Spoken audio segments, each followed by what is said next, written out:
کہ ان دونوں کا تعلق ناراک کی مشہور تنظیم کمپاؤنڈ سے ہے اور بلیک راک نے انہیں فوری طور پر اپنے آفس میں طلب کر لیا ہے اور یہ دونوں اس وقت بھی وہیں موجود ہیں۔ کالوج نے کہا، تمہیں کس بات پر شک ہوا ہے؟ تفصیل سے بات کرو۔ آندرے نے کہا، باس میں ابھی کمپاؤنڈ میں کافی عرصہ کام کرتا رہا ہوں، اس تنظیم میں بھی کبھی کسی عورت کو شامل نہیں کیا گیا۔ دوسری اہم بات یہ ہے کہ میرے قریب سے گزرتے ہوئے انہوں نے ایک دوسرے کے ساتھ کسی نامعلوم زبان میں بات کی ہے جو میرے خیال کے مطابق یقیناً ایشیائی یا پاکیزائی زبان ہی ہو سکتی ہے۔ کالوج نے کہا، تمہارے ساتھ اور کتنے افراد ہیں؟ آندرے نے پوچھا۔ 2 اور ہیں باس، کالوج نے جواب دیتے ہوئے کہا۔ یہ لوگ واقعی مشکوک ہیں، میرے وہاں پہنچنے تک ہو سکتا ہے کہ یہ لوگ نکل جائیں، اسی لیے تم اپنے دونوں ساتھیوں کو بلا کر انتہائی مہارت سے ان کی نگرانی کرو۔ باقی 4 افراد یقیناً وہیں کہیں ہوں گے، پھر جیسے ہی یہ گروپ اکٹھا نظر آئے تو فوراً ہی ان پر فائر کھول دیا جائے اور ان 6 کے 6 افراد کو پہلے ہی حملے میں ہلاک ہونا چاہیے۔ اس کے بعد مجھے اطلاع دو، میں سب کچھ سنبھال لوں گا۔ آندرے نے تیز لہجے میں کہا، یہ اس باس حکم کی تعمیل ہوگی، کالوج نے جواب دیتے ہوئے کہا۔ ہر طرح سے محتاط رہنا، یہ لوگ اپنے سائے سے بھی ہوشیار رہتے ہیں۔ آندرے نے کہا، آپ بے فکر رہیں، باس آپ کے حکم کی 100% تعمیل ہوگی۔ کالوج نے کہا، فوری مجھے اطلاع دینا، فوری۔ آندرے نے کہا۔ یہ اس باس دوسری طرف سے کہا گیا تو کالوج نے اوکے کہہ کر ریسیور رکھ دیا۔ کالوج یہ کام کر لے گا؟ لاسی نے پوچھا۔ ہاں، بڑی آسانی سے، آندرے نے جواب دیتے ہوئے کہا۔ تم بلیک راک سے بات کرو، وہ تمہارا دوست ہے، لاسی نے کہا۔ نہیں، میں اسے پیش کی چونکانا نہیں چاہتا، اگر اس نے ان لوگوں کو اشارہ بھی کر دیا تو یہ لوگ پھر آسانی سے ہاتھ نہیں آئیں گے، آندرے نے جواب دیا تو لاسی نے اس بات میں سر ہلا دیا۔ عمران اپنے ساتھیوں سمیت ٹرانڈا کے معروف پارک میں، جسے الفا پارک کہا جاتا تھا، موجود تھا۔ پورا پارک چونکہ سیاحوں سے بھرا ہوا تھا اور ان سیاحوں میں کریمین، یورپی، باچانی اور دیگر ممالک کے سیاح بھی شامل تھے، جن میں مرد بھی تھے اور عورتیں بھی۔ اس لیے عمران اور اس کے ساتھی بڑے اطمینان بھرے انداز میں پارک میں گھوم پھر رہے تھے۔ الفا پارک ٹرانڈا کا سب سے بڑا اور سب سے معروف پارک تھا۔ یہ اس قدر خوبصورت تھا کہ جو سیاح ایک بار یہاں آ جاتا اس کا دل یہاں سے واپس جانے کے لیے نہیں مانتا تھا، اس لیے یہاں ہر وقت سیاحوں کا بے پناہ رش رہتا تھا۔ عمران اور اس کے ساتھی ساؤ پو بندرگاہ کے کوسٹ گارڈ کمانڈر نیلسن کے ہیلی کاپٹر پر سوار ہو کر ٹرانڈا پہنچ گئے تھے اور عمران نے ہیلی کاپٹر کو ٹرانڈا کے شمالی علاقے میں ایک ایسی جگہ اتارا تھا جہاں پر زیادہ آمد و رفت نہیں تھی اور پھر وہ سب وہاں سے پیدل ہی آگے بڑھ گئے تھے۔ عمران چونکہ ٹرانڈا کا نقشہ بغور چیک کر چکا تھا، اسی لیے اس علاقے سے باہر نکلتے ہی اسے معلوم ہو گیا تھا کہ وہ ٹرانڈا کے ایسے علاقے کے قریب ہیں جہاں الفا پارک موجود ہے، جو سیاحوں کی سب سے پسندیدہ جگہ ہے۔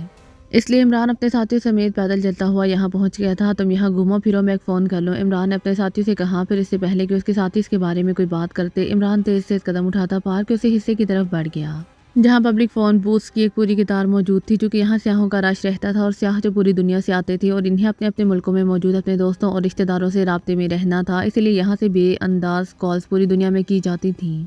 عمران نے قریبی شاپ سے فون کارڈ خریدا اور پھر وہ ایک خالی ہونے والے فون بوتھ میں داخل ہو گیا۔ اس نے کارڈ فون سیٹ کے مخصوص خانے میں ڈالے بغیر ریسیور اٹھایا اور انکوائری کا نمبر پریس کر دیا۔ انکوائری کے لیے فون سیٹ میں کارڈ ڈالنے کی ضرورت نہیں تھی اور نہ ہی انکوائری کو فون کرنے کا کوئی چارج لیا جاتا تھا۔ یس انکوائری پلیز، رابطہ قائم ہوتے ہی ایک نسوانی آواز سنائی دی۔ ٹرانڈا سے ناراک کا رابطہ نمبر دیں، عمران نے کہا تو دوسری طرف سے رابطہ نمبر بتا دیا گیا۔ عمران نے ریسیور واپس کریڈل پر رکھا اور پھر جیب سے کارڈ نکال کر اس نے فون سیٹ کے مخصوص خانے میں کارڈ ڈال کر اسے پریس کیا تو فون سیٹ پر سبز رنگ کا چھوٹا سا بلب جل اٹھا تو عمران نے ریسیور اٹھایا اور انکوائری آپریٹر کا بتایا ہوا نمبر پریس کر کے اس نے انکوائری کا نمبر پریس کر دیا۔ انکوائری پلیز، رابطہ قائم ہوتے ہی ایک نسوانی آواز سنائی دی، لہجہ کریمین تھا۔ بلیک سٹار کلب کا نمبر دیں، عمران نے کہا تو دوسری طرف سے نمبر بتا دیا گیا۔ عمران نے کریڈل دبایا اور پھر ٹون آنے پر اس نے پہلے ایک بار پھر نمبر پریس کیا اور پھر انکوائری آپریٹر کا بتایا ہوا نمبر پریس کر دیا۔ بلیک سٹار کلب، رابطہ قائم ہوتے ہی ایک نسوانی آواز سنائی دی۔ میں ٹرانڈا سے بول رہا ہوں، رچرڈ فریڈرس سے بات کرائیں، میرا نام پرنس ہے، عمران نے کہا۔ ہولڈ کریں، دوسری طرف سے کہا گیا اور اس کے ساتھ ہی لائن پر خاموشی طاری ہو گئی۔ یس فریڈرس بول رہا ہوں، 4 لمحوں کی خاموشی کے بعد ایک بھاری مردانہ آواز سنائی دی۔ پرنس آف ٹھم بول رہا ہوں، عمران نے کہا۔ کیا مطلب؟ مجھے تو بتایا گیا ہے کہ ٹرانڈا سے کال ہے، دوسری طرف سے انتہائی حیرت بھرے لہجے میں کہا۔ تو کیا پرنس ٹرانڈا نہیں جا سکتا؟ بولو کیوں، عمران نے کہا۔ او بالکل جا سکتا ہے، ٹھیک ہے چلا گیا، اب بولو کیوں فون کیا ہے؟ اس بار دوسری طرف سے ہنستے ہوئے لہجے میں کہا گیا۔ یہاں ٹرانڈا میں ایک کلب ہے جس کا نام بلیک راک کلب ہے، اس کے مالک کا نام بھی بلیک راک ہے، یہ لوگ اسلحہ اور ڈرگ بزنس میں ملوث ہیں اور تمہارے کلب کا نام بھی بلیک سٹار ہے۔ راک اور سٹار علیحدہ علیحدہ صحیح لیکن بلیک تو مشترک ہے۔ عمران کی زبان رواں ہو گئی۔ تمہیں اس سے کیا لینا ہے؟ بولو، اس بار فریڈرس نے ہنستے ہوئے کہا۔ پہلے یہ بتاؤ کہ یہ بلیک راک صاحب یہودی تو نہیں ہے؟ عمران نے پوچھا۔ ارے نہیں، بالکل نہیں، وہ یہودی تو کیا، سرے سے مذہب وغیرہ کو مانتا ہی نہیں، فریڈرس نے ہنستے ہوئے کہا۔ یہودیوں کی ایک تنظیم ہے مارگو، اس کا سیکشن ہیڈ کوارٹر ٹرانڈا میں ہے جس کا سربراہ کوئی لارڈ کارلس ہے۔ اس لارڈ کارلس کے تحت سٹار سیکشن ہے جس میں انتہائی تربیت یافتہ ایجنٹ رکھے گئے ہیں اور یہ اس وقت پرنس کے خلاف کام کر رہے ہیں، مجھے معلوم ہوا ہے۔ کہ بلیک راک کا ٹرانڈا پر مکمل ہولڈ ہے، اس لیے میں چاہتا ہوں کہ یہاں لارڈ کارلس کے خلاف اس کی مدد کی جا سکے۔ مجھے تمہارا خیال آ گیا ہے کہ تمہارا ایسے آدمیوں سے ہمیشہ بے حد قریبی تعلق رہتا ہے، عمران نے تفصیل سے بات کرتے ہوئے کہا۔ کس قسم کی مدد چاہتے ہیں آپ اس سے؟ فریڈرس نے پوچھا۔ رہائش کا اسلحہ، کاریں اور بس، عمران نے کہا۔ یہ تو بڑی معمولی بات ہے پرنس، وہ تو اس سے بھی زیادہ کرے گا۔ آپ کس نمبر سے بات کر رہے ہیں؟ فریڈرس نے کہا۔ میں پبلک فون بوتھ سے بات کر رہا ہوں، عمران نے کہا۔ آپ آدھے گھنٹے بعد مجھے دوبارہ فون کریں، فریڈرس نے کہا، اور اس کے ساتھ ہی رابطہ ختم ہو گیا۔ تو عمران نے ریسیور کریڈل پر رکھا اور فون سیٹ کے مخصوص آنے سے کارڈ نکال کر اس نے جیب میں ڈالا اور فون بوتھ سے باہر آ گیا۔ تھوڑی دیر بعد وہ اپنے ساتھیوں کے پاس پہنچ گیا جو پارک کے کونے میں بینچوں پر بیٹھے ہوئے تھے۔ کہاں فون کرنے گئے تھے اور کیا ہوا؟ جولیا نے پوچھا۔ تو عمران نے تفصیل سے ساری بات بتا دی۔ یہ کام تو یہاں کے کسی ریئل اسٹیٹ ڈیلر کی مدد سے بھی کیا جا سکتا تھا، صفدر نے کہا۔ یہ چھوٹا سا علاقہ ہے اور یہاں مارگو کا مکمل ہولڈ ہے، اسی لیے ہمیں یہاں بہت کچھ سوچ سمجھ کر کرنا پڑے گا، عمران نے سنجیدہ لہجے میں کہا۔ لارڈ کارلس کہاں ہے؟ کیا تمہیں معلوم ہے؟ ہمیں وہیں پہنچ جانا چاہیے، تنویر نے کہا۔ وہ جنگل میں رہتا ہے اور سوائے ایک خصوصی چیک پوسٹ کے اور کوئی راستہ وہاں جانے کا نہیں ہے۔ دوسری بات یہ ہے کہ سیکشن ہیڈ کوارٹر کے تحت ایک اور گروپ ہے جس میں انتہائی تربیت یافتہ ایجنٹ شامل ہیں۔ ان کا انچارج ماسٹر آندرے ہے اور ماسٹر آندرے اور اس کے ساتھی پورے ٹرانڈا میں پھیلے ہوئے ہیں۔ ان کا کام ہمیں ٹریس کرنا ہے اور یہ لوگ جسے مشکوک سمجھتے ہیں اسے فوری گولی سے اڑا دیتے ہیں۔ اب تک کئی گروپ ہماری جگہ ان کے ہاتھوں مارے جا چکے ہیں، اس لیے ہمیں بے حد محتاط رہنا ہوگا، عمران نے کہا۔ پھر تھوڑی دیر بعد اس نے گھڑی دیکھ کر اٹھ کر ایک بار پھر فون بوتھ کی طرف چل پڑا۔ ایک خالی بوتھ میں داخل ہو کر اس نے جیب سے کارڈ نکال کر اسے فون سیٹ کے مخصوص خانے میں ڈال کر اس نے دبایا تو فون سیٹ پر سبز رنگ کا ایک چھوٹا سا بلب جل اٹھا۔ تو عمران نے ریسیور اٹھایا اور نمبر پریس کرنے شروع کر دیے۔ بلیک سٹار کلب رابطہ قائم ہوتے ہی ایک نسوانی آواز سنائی دی۔ ریچرڈ فریڈرس سے بات کراؤ، میں ٹرانڈا سے پرنس بول رہا ہوں، عمران نے کہا۔ ہولڈ کریں، دوسری طرف سے کہا گیا۔ ہیلو پرنس، میں فریڈرس بول رہا ہوں۔ چند لمحوں بعد فریڈرس کی آواز سنائی دی۔ یس، کیا جواب دیا ہے بلیک راک نے؟ عمران نے پوچھا۔ پرنس، میری بلیک راک سے بات ہو گئی ہے، میں نے اسے گارنٹی دے دی ہے اور یہ بھی میں نے اسے بتا دیا ہے کہ آپ مارگو اور لارڈ کارلس کے خلاف کام کرنے آئے ہیں تاکہ اگر وہ انکار کرنا چاہے تو کر دے، لیکن اس نے کہا ہے کہ اس کا مارگو یا لارڈ کارلس سے کوئی تعلق نہیں ہے، لیکن کوئی عملی امداد وہ اسی لیے نہیں کر سکے گا کہ اس کے مطابق اس نے بھی اور مارگو نے یہاں مستقل رہنا ہے، فریڈرس نے جواب دیتے ہوئے کہا۔ ٹھیک ہے، ہمارے لیے اسلحہ، رہائش کا اور کاریں ہی کافی ہیں، باقی کام ہم خود کر لیں گے، عمران نے جواب دیتے ہوئے کہا۔ یہ سب آسانی سے ہو جائے گا، آپ بلیک راک میں جا کر کاؤنٹر پر کمپاؤنڈ تنظیم کا نام لیں گے اور اپنا نام پرنس کو بتائیں گے تو آپ کو فوراً بلیک راک کے آفس میں پہنچا دیا جائے گا۔ میں نے پہلے بھی بتایا ہے کہ میں نے اسے اپنی ذاتی گارنٹی دے دی ہے، اسی لیے آپ بے فکر ہو کر اس سے بات کریں، وہ مکمل طور پر بااعتماد آدمی ہے، فریڈرس نے جواب دیتے ہوئے کہا۔ کمپاؤنڈ کون ہے؟ عمران نے پوچھا۔ ناراک میں حساس اسلحہ کی ڈیل کرنے والی ایک معروف تنظیم ہے، میرا بھی اس سے تعلق ہے اور بلیک راک کا بھی، فریڈرس نے جواب دیتے ہوئے کہا۔ اوکے، تھینک یو، پھر بات ہوگی، عمران نے کہا اور ریسیور رکھ کر اس نے فون سیٹ سے کارڈ نکال کر جیب میں ڈالا اور پھر فون بوتھ سے باہر آ گیا اور اس طرف چل پڑا جہاں اس کے ساتھی موجود تھے۔ کیا ہوا عمران صاحب؟ صفدر نے کہا۔ میرا نام مائیکل ہے، یہ بات یاد رکھو، ہمارے ارد گرد بھی دشمن موجود ہیں، عمران نے کہا۔ سوری مسٹر مائیکل، صفدر نے فوراً ہی جواب دیتے ہوئے کہا۔ پھر عمران نے مختصر طور پر فریڈرس سے ہونے والی گفتگو کے بارے میں بتا دیا۔ عمران صاحب، oh sorry mister Michael, BlackRock کے بارے میں چیف ڈرائیور سٹابر نے آپ کو بتایا تھا، پھر آپ کو کیسے معلوم ہوا ہے کہ اس بلیک راک کا تعلق فریڈرس سے ہے؟ صالحہ نے کہا۔ مجھے معلوم ہے کہ بلیک سٹار نامی مرکزی تنظیم کے نیچے حساس اسلحے کی تمام تنظیمیں اپنے نام کے ساتھ بلیک ضرور لگاتی ہیں، اور سٹابر نے بتایا تھا کہ بلیک راک بھی حساس اسلحہ ڈیل کرتا ہے، اس لیے میں نے کوشش کی، کیونکہ کوشش کرنے میں تو کوئی حرج نہیں ہوتا، عمران نے جواب دیتے ہوئے کہا۔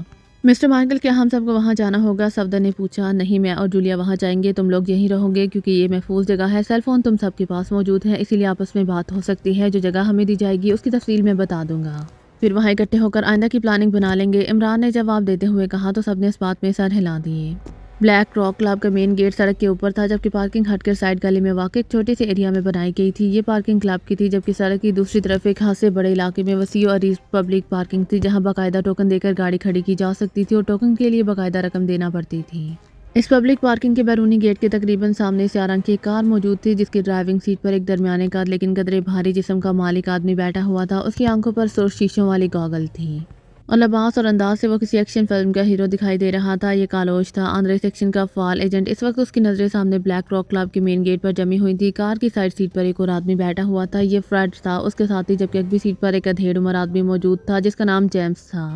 فریڈ اور جیمز دونوں آندرے سیکشن کے ایجنٹ تھے اور کالوج نے انہیں باقاعدہ ٹرانسمیٹر پر کال کر کے اس جگہ بلایا تھا تاکہ وہ تینوں باقی شیعی ایجنٹوں کی نگرانی کرتے ہوئے ان کے باقی ساتھیوں تک پہنچ سکے اور پھر ان سب کا بیک وقت خاتمہ کر سکیں۔ ان تینوں کی جیبوں میں مشین پسٹلز موجود تھے، جبکہ اس کار میں 4-5 مشین گنیں پارٹس کی صورت میں چھپائی گئی تھیں جنہیں بہت کم وقت میں جوڑ کر کام میں لایا جاتا تھا۔ تمہیں ان پر کیسے شک ہوا؟ فریڈ نے کالوج سے مخاطب ہو کر کہا۔ وہ میرے قریب سے گزرے تو کسی نامانوسی زبان میں باتیں کر رہے تھے، میرا خیال ہے کہ وہ ایشیائی زبان میں بات کر رہے تھے، کالوج نے جواب دیتے ہوئے کہا۔ کہا تو یہی جا رہا ہے کہ یہ لوگ بے حد ذہین اور تیز واقع ہوئے ہیں، لیکن مجھے تو لگتا ہے کہ یہ انتہائی احمق لوگ ہیں کہ یورپی ہونے کے باوجود اس طرح کھلے عام ایشیائی زبان بول رہے تھے، فریڈ نے کہا۔ لوگ روانی میں صرف اپنی مادری زبان بولتے ہیں سوائے اس وقت جب وہ ضرورت سے زیادہ محتاط ہوں، اور پھر انہیں یہ خیال نہ رہا ہوگا کہ ان کی یہ بات کوئی مارک بھی کر سکتا ہے، کالوج نے جواب دیتے ہوئے کہا۔ پھر وہ بیٹھے باتیں کر ہی رہے تھے کہ ڈرائیونگ سیٹ پر موجود کالوج بے اختیار چونک پڑا۔ وہ باہر نکل رہے ہیں، وہ دیکھو وہ مرد جس نے سوٹ پہن رکھا ہے اور ساتھ ایک عورت ہے جس نے جینز کی پینٹ اور لیدر کی جیکٹ پہن رکھی ہے، کالوج نے کہا۔ تو فریڈ اور جیمز دونوں نے غور سے انہیں دیکھنا شروع کر دیا۔ تو یہ ہیں وہ لوگ، لیکن کیا یہ پیدل جائیں گے؟ فریڈ نے کہا۔ وہ ٹیکسی روک رہے ہیں، کالوج نے کہا۔ پھر واقعی تھوڑی دیر بعد وہ دونوں ایک ٹیکسی میں سوار ہو گئے۔ تو کالوج نے کار سٹارٹ کی، اسے پارکنگ سے باہر نکالا، جبکہ اس دوران ٹیکسی بائیں طرف کو آگے بڑھتی چلی گئی۔ کالوج کافی فاصلہ دے کر اس کا تعاقب کرتا رہا۔ پھر تھوڑی دیر بعد ٹیکسی سنشائن کالونی میں داخل ہو گئی۔ تو کالوج نے کار کی رفتار کم کر دی، کیونکہ اسے معلوم تھا کہ اس کالونی میں کاروں کی آمد و رفت خاصی کم ہوتی ہے اور وہ مارک بھی ہو سکتے ہیں، لیکن تھوڑا آگے جانے کے بعد اسے کار پارکنگ میں موڑنا پڑی، کیونکہ ٹیکسی ایک درمیانے درجے کی کوٹھی کے بند گیٹ کے سامنے کھڑی تھی اور اس میں سوار مرد نیچے اتر کر گیٹ پر موجود کال بیل کا بٹن پریس کر رہا تھا۔ وہ پارکنگ میں کاروں کے یہ سب کچھ دیکھ رہا تھا۔ پارکنگ میں ان کی کار اکیلی تھی اور کوئی کار وہاں موجود نہیں تھی۔ چند لمحوں بعد چھوٹا پھاٹک کھلا اور ایک مقامی آدمی باہر آ گیا۔ وہ اس مرد سے چند لمحوں تک باتیں کرتا رہا، پھر وہ اس طرح جھکا جیسے ان کا احترام کر رہا ہو۔ مرد نے ٹیکسی ڈرائیور کو کرایہ ادا کیا، جبکہ اس کی ساتھی عورت ٹیکسی سے نیچے اتری اور پھر وہ دونوں کوٹھی کے گیٹ سے برآمد ہونے والے آدمی کے پیچھے کوٹھی کے اندر داخل ہو گئے اور پھر چھوٹا پھاٹک بھی بند کر دیا گیا۔ یہ دو تو ہیں، اب باقی چار کا کب تک انتظار کرنا ہوگا؟ فریڈ نے کہا۔ باس نے کہا ہے کہ جب تک یہ گروپ پورا نہ ہو تب تک انہیں ہلاک نہ کیا جائے، کالوج نے کہا۔ ٹھیک کہا ہے، اگر ان پر پہلے حملہ ہو گیا تو باقی لوگ غائب ہو جائیں گے، لیکن سوال یہ ہے کہ ہم کب تک یہاں رکے رہیں گے؟ اکبر سیٹ پر بیٹھے جیمز نے کہا۔ میرا خیال ہے کہ ہمیں زیادہ دیر انتظار نہیں کرنا پڑے گا، کالوج نے کہا۔ ٹیکسی اس دوران واپس جا چکی تھی اور سڑک تقریباً خالی پڑی ہوئی تھی۔ اکا دکا کاریں آ جا رہی تھیں کہ اچانک ایک اور ٹیکسی موڑ کاٹ کر ادھر آتی دکھائی دی۔ میرا خیال ہے کہ ہمارا شکار آ رہا ہے، کالوج نے اس ٹیکسی کی طرف دیکھتے ہوئے کہا۔ اور پھر واقعی جب وہ ٹیکسی اس کوٹھی کے پھاٹک کے سامنے آ کر رکی تو ان تینوں کے سطے ہوئے چہرے بحال ہو گئے۔ ٹیکسی میں سے ایک آدمی نے اتر کر کال بیل کا بٹن پریس کر دیا۔ تھوڑی دیر بعد چھوٹا پھاٹک کھلا اور وہی آدمی جو پہلے باہر آیا تھا ایک بار پھر پھاٹک سے باہر آ گیا۔ وہ کچھ دیر باتیں کرتا رہا، پھر واپس مڑ گیا۔ اس دوران ٹیکسی میں سے مزید دو مرد اور ایک عورت اتری اور پھر وہ چاروں اس باہر آنے والے آدمی کے ساتھ کوٹھی کے اندر چلے گئے، جبکہ ٹیکسی آگے بڑھ گئی۔ اب یہ تعداد پوری ہو گئی ہے، اب ان کا خاتمہ کرنا ہے، اور ہمارے پاس تو مشین گنیں ہیں، میزائل گنیں نہیں ہیں، ورنہ میں اس پوری کوٹھی کو ہی میزائلوں سے اڑا دیتا، کالوج نے کہا۔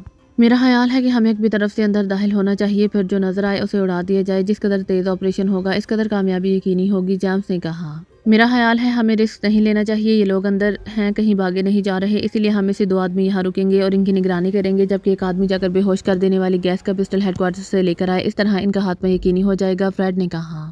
یہ لمبا کام ہے، اس میں کافی وقت صرف ہوگا، اور اگر یہ لوگ یا ان میں سے چند باہر چلے گئے تو ہمیں ایک بار پھر انتظار کرنا پڑے گا اور ہمارا زیادہ دیر رکنا ہمیں مشکوک کر سکتا ہے، اس لیے ہم نے جو کچھ کرنا ہے فوری کرنا ہے، کالوج نے کہا۔ کالوج ٹھیک کہہ رہا ہے، ہمیں جو کچھ کرنا ہے فوری کرنا ہے، تب ہی یہ لوگ ختم ہوں گے، ورنہ انہیں معمولی سا بھی شک پڑ گیا تو الٹی آنتیں گلے پڑ سکتی ہیں، فریڈ نے کہا۔ اوکے آؤ چلو اکبر طرف چلتے ہیں، جیمز نے کہا۔ اور پھر ان تینوں نے کار میں سے مشین گن نکال کر انہیں جوڑا اور پھر اپنے کوٹوں کے اندر انہیں اس طرح ایڈجسٹ کر لیا کہ وہ بظاہر دیکھنے میں نظر نہ آئے، اور پھر کار لاک کر کے وہ تیز تیز قدم اٹھاتے سڑک پار کر کے کوٹھی کی سائڈ میں جانے والی سڑک پر آ گئے اور پھر آگے بڑھتے چلے گئے۔ سب سے آخر میں کالوج تھا۔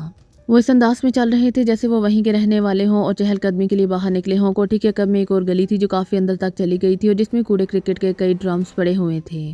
پہلے میں اندر جاؤں گا، پھر اکبر دروازہ کھول دوں گا اور پھر تم دونوں اندر آ جانا، کالوج نے ان دونوں کے اس گلی میں آ جانے کے بعد ان سے مخاطب ہو کر کہا۔ تو وہ دونوں سر ہلاتے ہوئے کوڑے کے بڑے بڑے ڈرموں کی اوٹ میں ہو گئے تاکہ سڑک پر سے گزرنے والے انہیں چیک نہ کر سکیں، جبکہ کالوج پہلے سڑک کی طرف گیا۔ اس نے سر باہر نکال کر دائیں بائیں دیکھا تاکہ کوئی اسے دیوار پار کرتے ہوئے چیک نہ کر سکے، اور جب اس نے دونوں طرف کسی کو نہ پایا تو وہ تیزی سے مڑا اور پھر جمپ لگا کر وہ ایک بند ڈرم کے اوپر چڑھ کر پلک جھپکنے میں دیوار پر بیٹھا، اور دوسرے لمحے اس نے اندر چھلانگ لگا دی۔ ہلکا سا دھماکہ ہوا اور کالوج دیوار کے ساتھ ہی دبک گیا، لیکن جب کچھ دیر تک ہلکے سے دھماکے کا کوئی رد عمل سامنے نہ آیا تو وہ آہستہ سے اٹھا اور اس نے سائڈ میں موجود دروازے کو اندر سے کھول دیا۔ دروازہ کھلتے ہی فریڈ اور جیمز بھی اندر داخل ہو گئے، تو کالوج نے دروازہ دوبارہ لاک کر دیا اور پھر وہ تینوں ہاتھوں میں مشین گنیں پکڑے بڑے محتاط انداز میں چلتے ہوئے سائڈ راہداری سے آگے بڑھتے چلے گئے۔ پھر وہ تینوں فرنٹ کے قریب جا کر رک گئے۔ کالوج نے رک کر سر باہر نکالا، لیکن فرنٹ خالی پڑا ہوا تھا اور وہاں سے کوئی آواز بھی نہ آ رہی تھی۔ سامنے موجود فاٹک بھی اندر سے بند تھا۔ کالوج نے اپنے پیچھے موجود فریڈ اور جیمز کو آگے آنے کا اشارہ کیا اور خود بھی تیزی سے آگے بڑھ کر برآمدے کی سائڈ دیوار سے لگ کر کھڑا ہو گیا۔ اس کی نظریں پھاٹک کے ساتھ بنے ہوئے چوکیدار کے کمرے پر جمی ہوئی تھیں۔ اسے معلوم تھا کہ ان چاروں مردوں اور دو عورتوں کے علاوہ ایک اور آدمی یہاں موجود ہے، اور ہو سکتا ہے کہ مزید ملازمین بھی موجود ہوں، اس لیے وہ بے حد محتاط تھا۔ لیکن جب پھاٹک کے قریب موجود کمرے سے نہ کوئی آہٹ سنائی دی اور نہ ہی برآمدے میں سے کوئی آواز آئی تو کالوج ہاتھوں میں مشین گن پکڑے بڑے محتاط انداز میں آگے بڑھتا چلا گیا۔ اس کے ساتھی اس کے پیچھے تھے۔